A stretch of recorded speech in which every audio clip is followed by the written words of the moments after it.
नमस्कार। चौथा पाई में आपका दोस्तों, राजस्थान की राजनीति में पिछले 3 दिन से एक ही नाम की चर्चा हो रही है। वो नाम है सचिन पायलट। लेकिन सचिन पायलट का समझ में नहीं आ रहा है। पहले तो उनका जो मैं राजस्थान के अंदर एक टर्म चलती थी गहलोत वर्सेस पायलट, वो भी पूरी तरीके से खत्म हुई हो ऐसा मुझे नहीं लगता। कारण कि गहलोत साहब लगातार जो है वो मानेसर को याद करते हैं। अब बीच में आ गया एक और करेक्टर, वो है भारतीय जनता पार्टी के राजस्थान के प्रभारी राधा मोहन अग्रवाल। राधा मोहन अग्रवाल ने बड़ा बवाल काट दिया।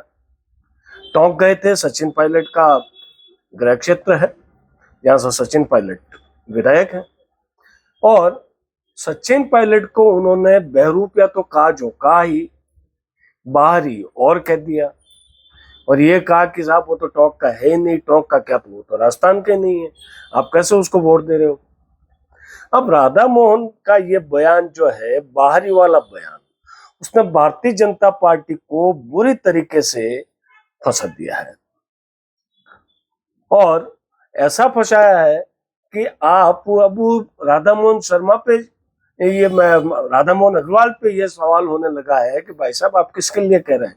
भारतीय जनता पार्टी ने तो कभी बाहरी वाला हिसाब देखा ही नहीं। जिन 2 लोगों को भारतीय जनता पार्टी की सरकार आने के बाद में भारत रत्न दिया गया, वे भारतीय जनता पार्टी के सांसद रहे, लेकिन अपने गृह क्षेत्र से नहीं रहे। देश के 3 बार लगातार प्रधानमंत्री बने नरेंद्र मोदी, वो कहाँ के हैं सभी जानते हैं, लेकिन कहाँ के सांसद है वो भी सब सामने, तो वो भी बाहरी हैं। अब भारतीय जनता पार्टी के अंदर खास तौर पर दिल्ली में इस बात को लेकर चर्चा हो गई है कि राधा मोहन अग्रवाल ने सचिन पायलट को बाहरी क्यों कहा, इसके पीछे क्या है। अब कई भाई जो हैं वो इसको जोड़ते हैं कि राधा मोहन अग्रवाल जो है वो गोरखपुर से आते हैं। गोरखपुर के अंदर ही जो है वो यूपी के मुख्यमंत्री योगी आदित्यनाथ की पीठ है। योगी आदित्यनाथ की और मोदी जी की क्या राजनीतिक स्थिति है वो सभी के सामने है। मोदी को मौका नहीं मिल रहा कि वो योगी को पटखनी दे दे। कारण, और दूसरी तरफ योगी है वो अपनी स्थिति इतनी मजबूत कर रहे हैं कि कई लोग उनको देश के अगले प्रधानमंत्री के रूप में देख रहे हैं। तो अब सवाल ये उठने लगा है कि क्या योगी के इशारे पर राधा मोहन अग्रवाल ने प्रधानमंत्री नरेंद्र मोदी पे निशाना साधा है।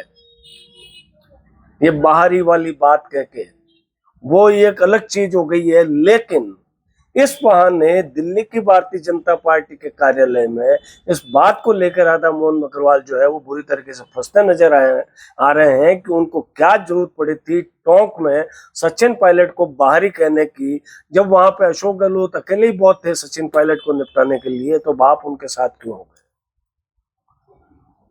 अब ये सवाल जो है ये बहुत बड़ा सवाल एक सामने खड़ा हो गया। भारतीय जनता पार्टी तो खैर फंसी हुई है।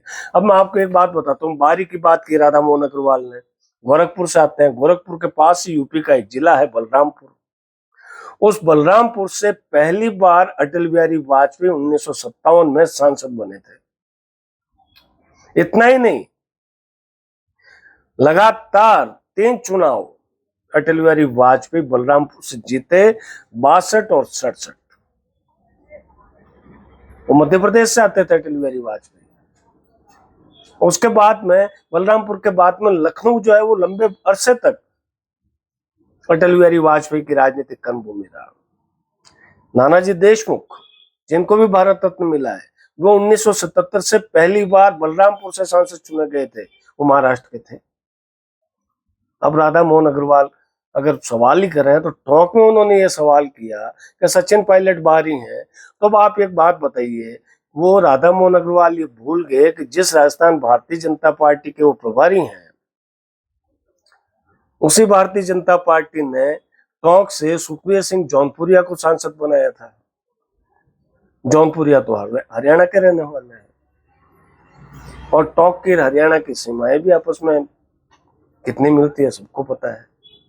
तो ये सारी चीजें जो है, खुद भारतीय जनता पार्टी अब इस असमंजस में है कि राधा मोहन कि इस बयान का क्या किया जाए। अब बात करें आप अशोक गहलोत की। अशोक गहलोत बार बार मानेसर को याद करते हैं।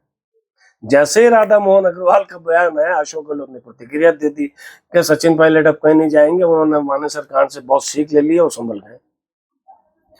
अरे भाई साहब, आप क्यों मानेसर कांड को आप बार बार याद कर रहे हैं? आपके हाथ में जिस तरीके से एक बहुत मजबूत स्थिति 2028 की दिख रही है, तो आप सचिन पायलट को रोकने के लिए और भी कई तरीके हैं, लेकिन मानेसर को तो भूल जाइए। अब सचिन पायलट जो है, उनको बाहर ही तो कहा है, ठीक है, लेकिन पिछले 2-2.5 दशक से वो राजस्थान के अंदर सक्रिय हैं। उनके पिता यहाँ से सांसद रहे हैं दौसा से, उसके बाद वो केंद्र में मंत्री रहे हैं। उनकी माँ रमा पायलट जो है वो यहाँ से विधायक रही है। और लोग कहते हैं तो यह है कि सचिन पायलट का जन्म भले यूपी के अंदर हुआ हो, लेकिन जब वो वोटर बने पहली बार तो वो राजस्थान के अंदर थे, राजस्थान के वोटर बने और राजस्थान की राजनीति में सक्रिय है। अब अशोक गहलोत ने भी ये प्रतिक्रिया दे दी है, तो अशोक गहलोत पे भी निशाना है। कई लोगों ने दिल्ली में कांग्रेस आला कमान तक की बात पहुंचाई है कि साहब ये मानेसर की माला जप रहे हैं, इससे हमारा नुकसान हो जाएगा। हालांकि अशोक गहलोत ने राधा मोहन अग्रवाल के मुद्दे पे के सवाल पे जो टिप्पणी की थी वो ज्यादा खराब नहीं थी, लेकिन मानेसर चूंकि वो बार बार याद कर रहे हैं, तो ये अशोक गहलोत के खिलाफ अब ये एक टर्म और राजस्थान के अंदर बन रहा है कि अब गहलोत वर्सेज पायलट नहीं, अब पायलट वर्सेज ऑल हो रहा है। और इसने सचिन पायलट को जो है वो और ज्यादा मजबूत बना दिया है। और कारण कि वो मजबूत नहीं होते तो उन पर इतना हमला नहीं होता है। पायलट मजबूत हो रहे हैं, इसलिए बार बार उन पर हमले हो रहे हैं, घर में हमले हो रहे हैं, बाहर हमले हो रहे हैं, भारतीय जनता पार्टी हमला कर रही है। अब कई आप अगर ये देखेंगे तो ऐसे हमलों से कई भारतीय राजनीति के कई नेता जो है वो मजबूत हुए हैं, और सचिन पायलट भी अब उसी राजनीतिक स्पेस में दिखाई दे रहे हैं।